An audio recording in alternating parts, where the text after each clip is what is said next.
Chapter 12 CrPC section 173 report of police officer on completion of investigation. Sub section 1 बोलता है कि जो भी इन्वेस्टिगेशन की जा रही पुलिस ऑफिसर के द्वारा वो जल्दी से जल्दी कंप्लीट की जाएगी without unnecessary delay.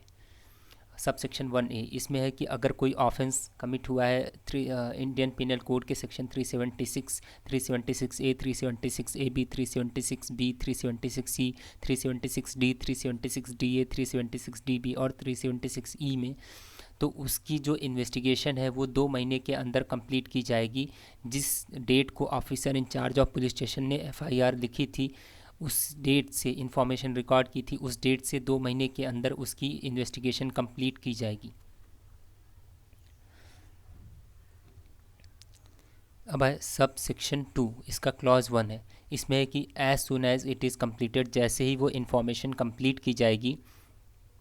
Officer in charge of police station उसकी रिपोर्ट को मजिस्ट्रेट को भेज देंगे। जिन मजिस्ट्रेट के पास कॉग्निजेंस लेने की पावर है पुलिस रिपोर्ट पे, उन मजिस्ट्रेट को वो इन्वेस्टिगेशन करके रिपोर्ट भेज देंगे। और जिस फॉर्मेट में स्टेट गवर्नमेंट ने प्रिस्क्राइब किया है कि रिपोर्ट मजिस्ट्रेट को इस फॉर्मेट में जाएगी, उसी फॉर्मेट में जो रिपोर्ट है वो मजिस्ट्रेट को जाएगी। और जो स्टेट गवर्नमेंट ने प्रिस्क्राइब किया वो ये है कि नेम ऑफ़ द पार्टीज़ उसमें मेंशन होने चाहिए, नेचर ऑफ़ इंफॉर्मेशन उसमें मेंशन होने चाहिए, और name of the persons who appear to be acquainted with the circumstances of the case. उन परिस्थितियों से जो लोग अवगत हैं, जो उन लोगों के नाम उसमें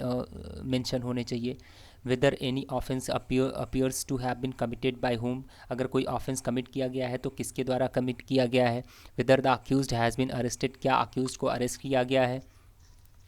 इसको भी मेंशन करेंगे। इस नेक्स्ट है कि whether he has been released on his bond and if so whether with or without sureties. तो आप सेक्शन 169 अगर देखेंगे तो उसमें है कि सेक्शन 169 ऑफ सीआरपीसी उसमें है कि अगर एविडेंस डिफिशिएंट है तो उस कंडीशन में उस अक्यूज़ड को जो है एक बॉन्ड एग्जीक्यूट करवाया जाएगा विद सियोरिटी और विदाउट सियोरिटी, और फिर उसको बॉन्ड पे रिलीज़ कर दिया जाएगा। और उसको बोल दिया जाएगा कि एक पर्टिकुलर डेट पे जब मजिस्ट्रेट के यहाँ बुलाया जाएगा तो तुमको अपीयर होना है उस डेट को, और इसके लिए एक बॉन्ड एग्जीक्यूट करवा के विद सियोरिटी या और विदाउट सियोरिटी उसको रिलीज़ कर दिया जाएगा। तो यही है कि whether he has been released on his bond, if so with surety और विदाउट सियोरिटी। तो क्या उसको जो है अरेस्ट किया गया है, ई में है कि क्या उसको अरेस्ट किया गया है, अगर नहीं किया गया है तो क्या उसको बॉन्ड पे रिलीज़ किया गया है, अगर किया गया है तो विद सियोरिटी किया गया है कि विदाउट सियोरिटी किया गया है। नेक्स्ट है जी में weather he has been forwarded in custody under section 170। तो 170 आप देखेंगे तो उसमें है कि अगर एविडेंस सफिशिएंट है और वो ऑफेंस जो है वो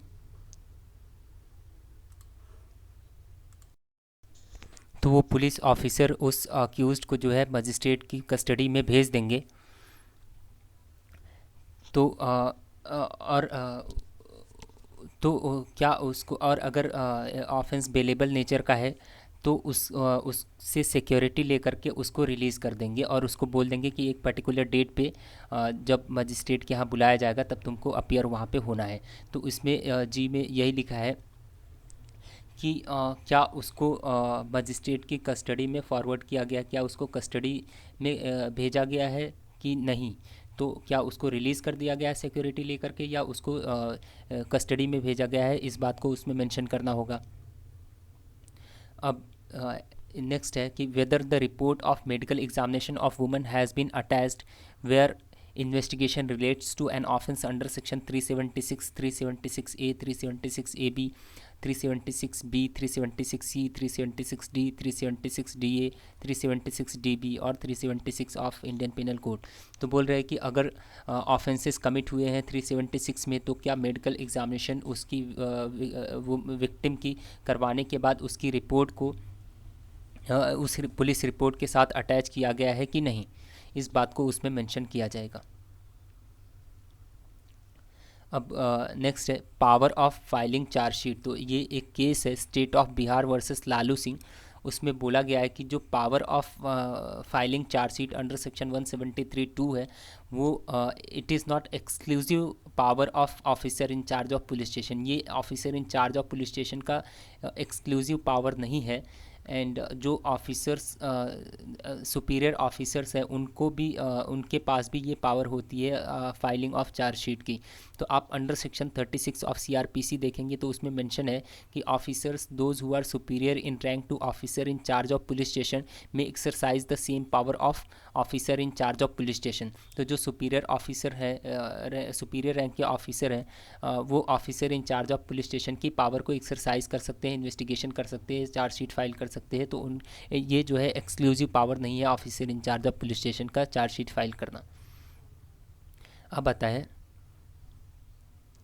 क्लॉज 2। तो इसमें है कि the officer shall also communicate in such manner as may be prescribed by the state government the action taken by him to person if any by whom the information relating to the commission of offence was first given. तो इसमें बोला गया है कि जो officer police officer investigation कर रहे हैं वो स्टेट गवर्नमेंट ने अगर जो मैनर प्रिस्क्राइब किया है कि इस मैनर में आपको इन्फॉर्मेशन देनी है इन्फॉर्मेंट को, जिसने सबसे पहले इन्फॉर्मेशन दी है पुलिस ऑफिसर को, उसको जो है उन्होंने पुलिस ऑफिसर जब इन्वेस्टिगेशन कर रहे थे तो क्या स्टेप्स उसमें लिए हैं, क्या एक्शन उसमें लिए हैं उस ऑफेंस में इन्वेस्टिगेशन करते टाइम, इस बात की सूचना जो है इन्फॉर्मेंट को मतलब जो जिस पर्सन ने पहले उनको सूचना दी है उसको जो है इस बात की सूचना इस बात के बारे में बताएंगे कि उन्होंने क्या एक्शन लिए हैं उस ऑफेंसेस में इन्वेस्टिगेशन करते टाइम पे। सबसेक्शन 3 है, नेक्स्ट सबसेक्शन 3 है, इसमें है कि where a superior officer of police has been appointed under section 158 the report shall in any case in which the state government by general or special order so directs be submitted through that officer and he may pending the orders of magistrate direct the officer in charge of police station to make further investigation. तो इसमें बोल रहे हैं कि अगर under section 158 of CRPC आप देखेंगे तो उसमें है कि अगर स्टेट गवर्नमेंट ने ये प्रिस्क्राइब किया है कि जो रिपोर्ट है वो किसी सुपीरियर ऑफिसर के थ्रू ही मजिस्ट्रेट को सबमिट की जाएगी, तो अगर कोई सुपीरियर ऑफिसर अपॉइंट किए गए हैं under section 158 of CRPC report submit करने के लिए, तो वो रिपोर्ट सुपीरियर ऑफिसर के थ्रू ही सबमिट की जाएगी। लेकिन उस रिपोर्ट को सबमिट करने से पहले, मजिस्ट्रेट को फॉरवर्ड करने से पहले वो officer in charge of police station को इंस्ट्रक्शन दे सकते हैं। 158 में आप देखेंगे तो उसी में है कि सबसेक्शन 2 में कि जो सुपीरियर ऑफिसर हैं वो officer in charge of police station को इंस्ट्रक्शन दे सकते हैं और उस इंस्ट्रक्शन को उस रिपोर्ट में रिकॉर्ड करेंगे, जिससे कि मजिस्ट्रेट को भी पता चले कि क्या इंस्ट्रक्शन दिए हैं officer in charge of police station को सुपीरियर ऑफिसर ने। तो इस बात को उसमें रिकॉर्ड करेंगे और फिर उस रिपोर्ट को मजिस्ट्रेट को दे देंगे और उस जो इंस्ट्रक्शन देते हैं उसी इंस्ट्रक्शन में वो फर्दर इन्वेस्टिगेशन के लिए भी ऑर्डर दे सकते हैं officer in charge of police station को। तो वही बात यहाँ पे लिखी है कि अगर कोई सुपीरियर ऑफिसर अपॉइंट किए गए हैं रिपोर्ट सबमिट के लिए, तो वो officer in charge of police station को फर्दर इन्वेस्टिगेशन के लिए बोल सकते हैं, तो उनको फर्दर इन्वेस्टिगेशन के लिए डायरेक्ट कर सकते हैं। अब आता है सबसेक्शन 4।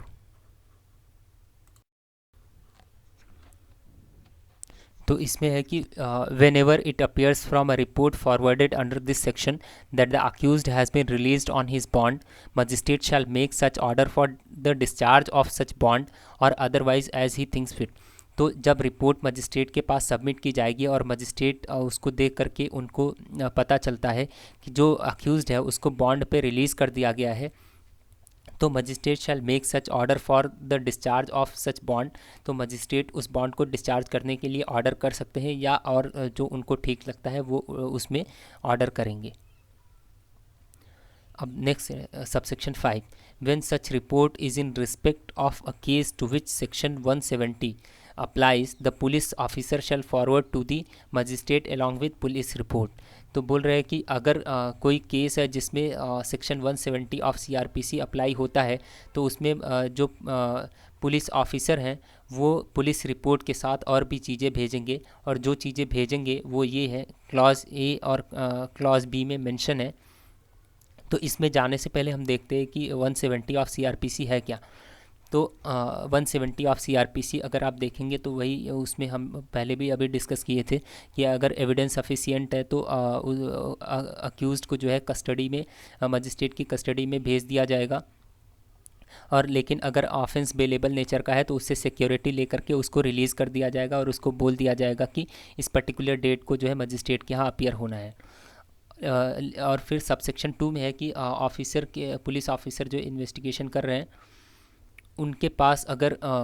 कोई वेपन आर्टिकल कुछ भी ऐसे मिला है अक्यूज से तो उसको जो है मजिस्ट्रेट के पास देंगे। और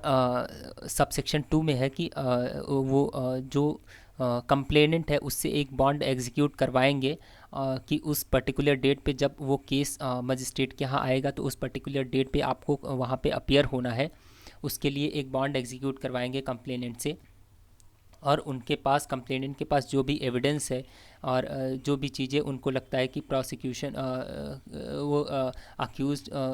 के अगेंस्ट में यूज़ की जा सकती है, जिन पे वो रिलाई करते हैं, वो सारी चीज़ें प्रोड्यूस करेंगे।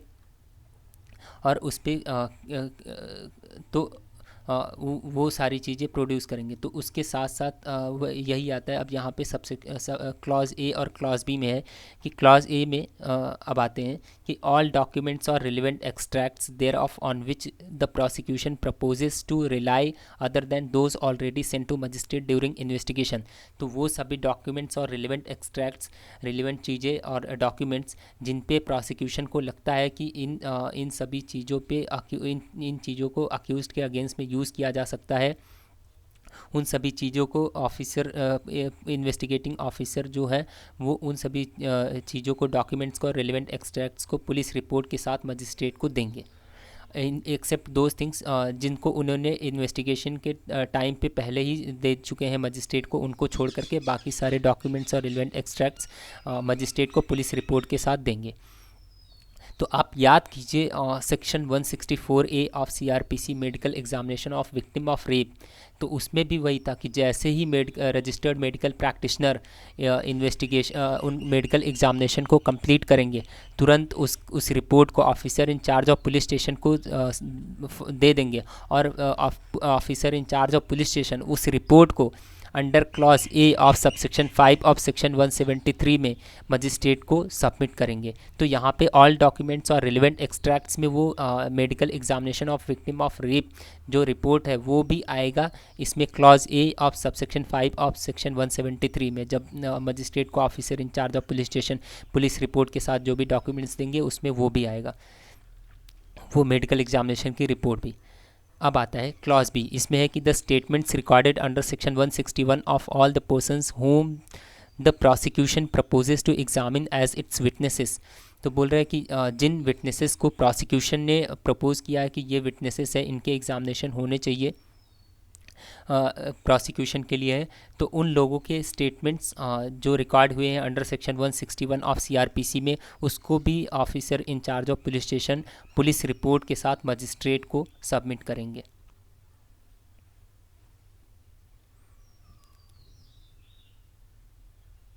अब आता है सबसेक्शन 6, इसमें है कि the police officer if the police officer is of opinion that any part of any such statement is not relevant to subject matter of the proceeding or that its disclosure to the accused is not essential in the interests of justice and is expedient in the public interest, he shall indicate that part of statement and append a note requesting the magistrate to exclude that part from the copies to be granted to the accused and stating his reasons for making such request। तो ये है कि जो भी police report magistrate के पास submit की जाती है उसकी कॉपी जो है अक्यूज़ड को मिल जाती है, मजिस्ट्रेट के पास से वो ले सकता है। तो यहाँ है कि जो भी स्टेटमेंट्स है उनका कोई पार्ट अगर पुलिस ऑफिसर को लगता है कि वो कोई स्टेटमेंट का कोई पार्ट वो अक्यूज़ड को डिस्क्लोज़ नहीं किया जाना चाहिए, उसे नहीं बताया जाना चाहिए, उसको नहीं दिया जाना चाहिए, तो उस स्टेटमेंट के उस पार्ट को और उनको लगता है कि ये it is not essential in the interest of justice, ये इंटरेस्ट ऑफ जस्टिस में नहीं है, तो उस पार्ट को जिसको वो चाहते हैं कि वो अक्यूज़ड को नहीं दिया जाए, जो भी रिपोर्ट अक्यूज़ड को दी जाती है तो उसमें जो है उस स्टेटमेंट के पार्ट को एक्सक्लूड कर दिया जाए और उसमें नहीं दिया जाए। तो इसके लिए वो एक रिक्वेस्ट नोट उस रिपोर्ट के साथ मजिस्ट्रेट को देंगे, और उसके साथ साथ उसमें ये रीज़न भी रिकॉर्ड करेंगे कि किस रीज़न पे, किस बात पे उनको ऐसा लगता है कि उस स्टेटमेंट के पार्ट को जो है वो उस अक्यूज़ड को नहीं दिया जाना चाहिए और वो रेलिवेंट नहीं है, और वो जो है अक्यूज़ड को डिस्क्लोज़ नहीं किया जाना चाहिए। इस बात को का रीज़न भी उसमें रिकॉर्ड करेंगे वो पुलिस ऑफिसर, जब उसकी रिक्वेस्ट करेंगे कि इसको एक्सक्लूड किया जाना चाहिए। अब आता है subsection 7, where the police officer investigating the case finds it convenient so to do, he may furnish the accused copies of all or any of the documents referred in subsection 5। तो बोल रहे हैं कि सबसेक्शन 5 में जो भी documents और वो है, अगर पुलिस ऑफिसर को लगता है, जो इन्वेस्टिगेशन कर रहे हैं उनको लगता है कि इस वो कन्वीनियंट है और उनको लगता है कि इसकी कॉपीज़ जो है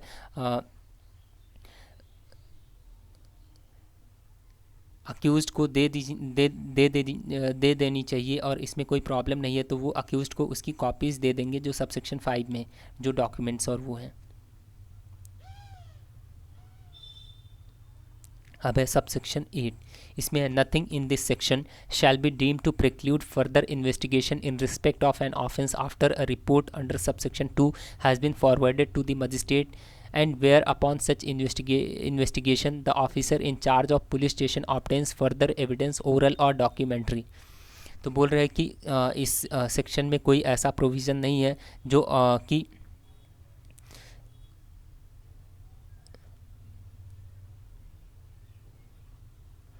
कि फर्दर इन्वेस्टिगेशन के लिए रोकेगा। तो जब इन्वेस्टिगेशन कर रहे हैं तो उसके बाद एक बार उन्होंने रिपोर्ट सबमिट कर दी 173(2) में, उसके बाद भी अगर उनको कुछ ऐसा कुछ एविडेंस फिर से मिलता है, चाहे ओरल हो या डॉक्यूमेंट्री हो, तो officer in charge of police station उसको जो है फिर से मजिस्ट्रेट को दे देंगे। और कोई भी प्रोविज़न ऐसा नहीं है जो इस सेक्शन में जो उनको फर्दर इन्वेस्टिगेशन के लिए रोकेगा। तो एक बार 173 में 173(2) में उन्होंने रिपोर्ट सबमिट कर दी, उसके बाद भी अगर उनको फर्दर एविडेंस कुछ मिलता है, चाहे ओरल या डॉक्यूमेंट्री, तो उसको भी वो मजिस्ट्रेट को दे देंगे। तो क्या होगा कि he shall forward to the magistrate a further report or reports regarding such evidence in the form prescribed, and the provisions of subsection 2 to 6 shall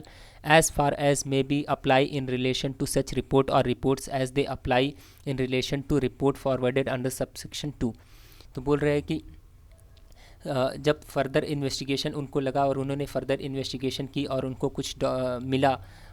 evidence, documentary या ओरल जो भी मिला, वो उसको मजिस्ट्रेट को भेज देंगे। और जो भी प्रोविज़न्स अप्लाई होते हैं 2 to 6 के, जो सारे प्रोविज़न्स उस जब 173(2) में रिपोर्ट सबमिट करते हैं मजिस्ट्रेट को, तो जो सारे प्रोविज़न्स 2 to 6 के अप्लाई होते हैं उसमें वो सारे प्रोविज़न्स इसमें भी अप्लाई होंगे जब सप्लीमेंट्री रिपोर्ट वो मजिस्ट्रेट को भेजेंगे फर्दर इन्वेस्टिगेशन करने के बाद। अब एक केस है Atul Rao versus state of Karnataka. तो इसमें है कि ना तो मजिस्ट्रेट सुओ मोटो खुद से जो है फर्दर इन्वेस्टिगेशन के लिए ऑर्डर कर सकते हैं, और ना ही कंप्लेनेंट या इन्फॉर्मेंट एप्लीकेशन दे सकते हैं फर्दर इन्वेस्टिगेशन के लिए। एक बार चार्जेस अगर फ्रेम हो गए और कॉग्निजेंस ले लिया गया, तो ना तो मजिस्ट्रेट खुद से इन्वेस्टिगेशन के लिए ऑर्डर करेंगे और ना ही एप्लीकेशन दे करके इन्फॉर्मेंट या कंप्लेनेंट फर्दर इन्वेस्टिगेशन के लिए रिक्वेस्ट करेंगे। फिर आगे है कि further investigation can be ordered only on request of investigating agency on detection of material evidence only to secure fair investigation and trial. तो बोल रहे हैं कि अगर कोई मटेरियल एविडेंस ऐसा दिखता है इन्वेस्टिगेटिंग एजेंसी को, तभी वो इन्वेस्टिगेशन और ट्रायल फेयर इन्वेस्टिगेशन और ट्रायल सिक्योर करने के लिए वो फर्दर इन्वेस्टिगेशन को रिक्वेस्ट करेंगे।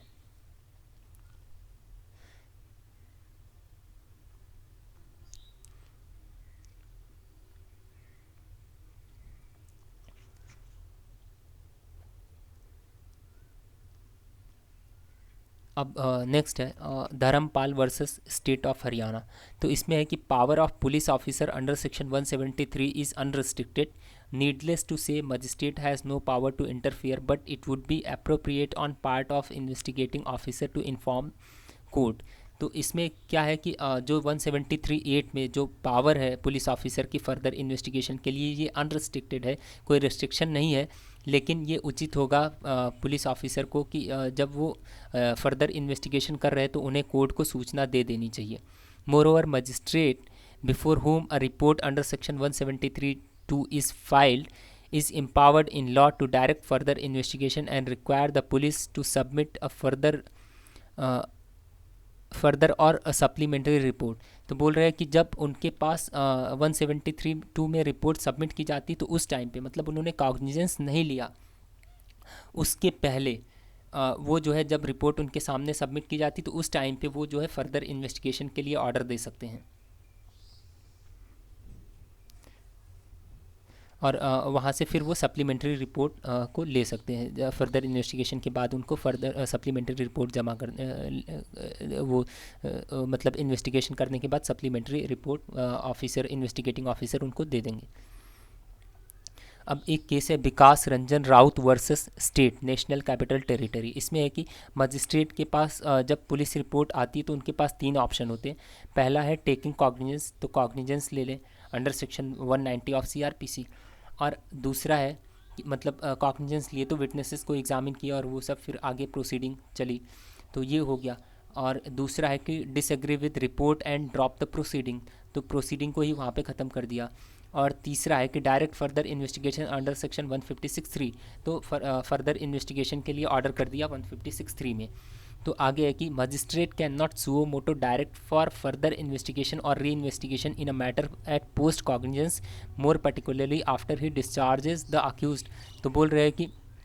ये जो C वाला है डायरेक्ट फर्दर इन्वेस्टिगेशन, तो ये पोस्ट कॉग्निजेंस नहीं इसको एक्सरसाइज कर सकते हैं। मतलब कि अगर फर्स्ट वाला एक्सरसाइज कर दिया A वाला टेकिंग कॉग्निजेंस वाला, तो कॉग्निजेंस ले लिया, उसके बाद फिर पोस्ट कॉग्निजेंस आ गया तो वो सुओ मोटो खुद से जो है फर्दर इन्वेस्टिगेशन के लिए वो ऑर्डर नहीं दे सकते, फिर वहाँ पे उनका वो पावर ख़त्म हो जाता है। या पर्टिकुलरली जब अगर वो अक्यूज़ को डिस्चार्ज कर दिए तो भी जो है वो उनकी पावर वहाँ पे ख़त्म हो जाती फर्दर इन्वेस्टिगेशन की ऑर्डर देने की खुद से।